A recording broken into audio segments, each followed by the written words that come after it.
હું રાજ ભાખર કોટેવા agri science તરફથી બધા ખેડૂત મિત્રો તેમજ ભારતવાસીઓને આજના સ્વતંત્ર દિવસની હાર્દિક શુભેચ્છાઓ પાઠવું છું। આજનો દિવસ એટલે કે 15મી ઓગસ્ટનો દિવસ, આજનો દિવસ એટલે કે આઝાદીનો દિવસ, સ્વતંત્રતાનો દિવસ।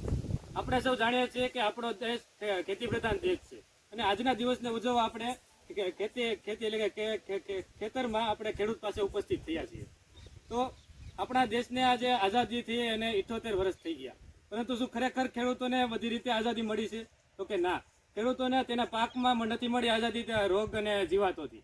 તો રોગ અને જીવાતોથી પાકને આઝાદી અપાવશે આપણે કોર્ટેવાની પ્રોડક્ટો। ખેડૂતોને મળશે પાકને મળશે આઝાદી ટીકા ઘેરું રાતરથી, જ્યારે સારવાર મળશે ગેલેલિયો વેથી। મળશે આઝાદી પાકને સફેદ ફૂગથી, જ્યારે સારવાર મળશે કેરાથેન ગોલ્ડથી। મળશે આઝાદી પાકને મોલોથી, જ્યારે સારવાર મળશે સ્પ્રેડિંગથી। અને મળશે આઝાદી પાકને થ્રિપ્સથી, જ્યારે સારવાર મળશે ડેલિગેટથી।